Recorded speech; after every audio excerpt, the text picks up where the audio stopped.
Comment exploser vos ventes grâce au neuromarketing? Salut les ambitieux, on se retrouve pour une nouvelle vidéo aujourd'hui et on va parler du neuromarketing. Alors tout d'abord, qu'est-ce que le neuromarketing? En fait, le neuromarketing, c'est l'assemblage entre les neurosciences et le marketing, ce qui donne le neuromarketing. Et dans cette vidéo, nous allons parler de 3 astuces, 3 conseils, vous l'appelez comme vous voulez, de neuromarketing qui vont permettre d'exploser vos ventes. Le premier, le regard. Vous avez sans doute déjà vu à la télé des pubs pour des couches culottes avec des bébés, souvent en gros plan.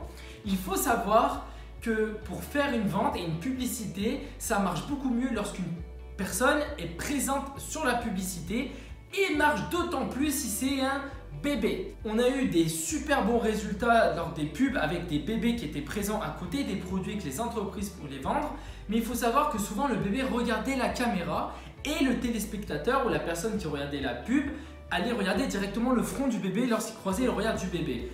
Et donc, ils n'allaient pas voir le produit. D'autres tests ont été menés et finalement, ils ont fait diriger le regard du bébé vers le produit, comme s'il y avait un produit là.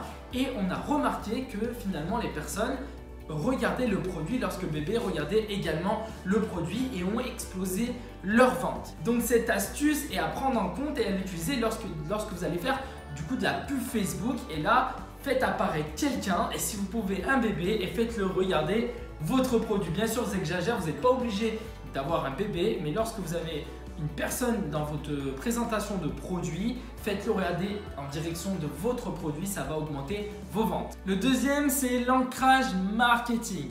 En fait, on a pu remarquer que lorsqu'une personne vous rencontre, les premières impressions sont les plus importantes, c'est très capital. Donc si vous avez des informations qui sont négatives dans la tête de vos clients lorsqu'ils vous rencontrent votre produit ou la présentation de votre produit ou vous-même, eh ben, sachez que ça peut nuire au suite de votre relation avec lui. Maintenant, s'il a une information positive en vous regardant ou en regardant votre produit et service, alors ça va se passer, vous avez beaucoup plus de chances que ça se passe bien dans la suite de vos relations. Et donc une étude a été faite et qui a un peu bouleversé tout ça en disant que finalement il faut comparer des offres. En fait finalement il faut comparer vos offres. Lorsque vous vendez par exemple une formation sur comment devenir un bricoleur, comparez-le avec la concurrence. Donc dites dans votre présentation du produit, dans votre vidéo de vente, voilà, aujourd'hui, il se fait des formations sur comment apprendre à bricoler.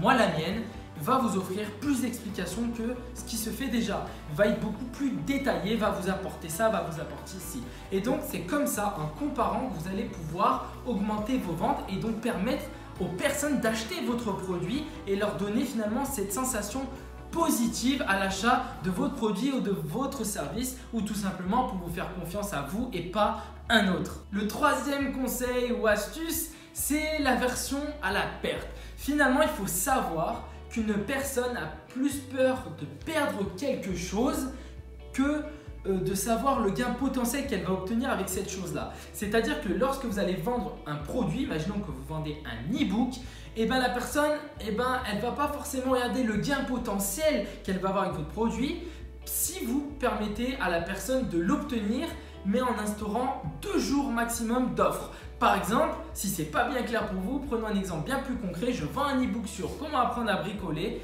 et je vous dis qu'il est disponible sous cette forme avec tous ces conseils et astuces uniquement à 2 jours avec une réduction de 50%, mais il lui reste uniquement 2 jours pour l'avoir, sinon après vous l'aurez plus jamais, il n'existera plus, vous ne pourrez plus vous le procurer.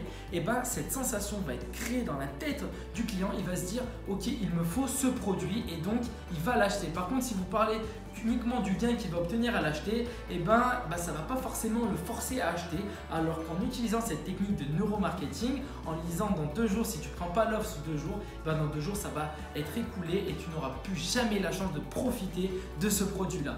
Donc pensez-y, toujours mettre des offres limitées, c'est ça fonctionne beaucoup. Vous voyez dans des différents sites sur internet, quand il y a une durée limitée, ils ont beaucoup plus d'achats parce que les personnes n'ont pas envie de perdre quelque chose. Voilà les ambitieux, c'était tout pour moi aujourd'hui. C'était 3 petits conseils ou astuces. J'ai toujours pas défini nom tout au long de la vidéo, mais vous avez compris sur le neuromarketing. Si vous avez kiffé ce genre d'astuces et conseils, parce que je suis en train d'exploiter un peu et de me renseigner avec beaucoup de lectures sur le neuromarketing en ce moment, C'est un sujet super génial et si vous souhaitez d'autres vidéos, d'autres conseils, n'hésitez pas à me le faire savoir. Un petit like et un commentaire surtout pour me faire plaisir et aussi pour que je puisse savoir si vous aimez ce contenu et vous proposer d'autres contenus de ce genre. Allez les ambitieux, n'oubliez pas, soyez vous-même. Ciao!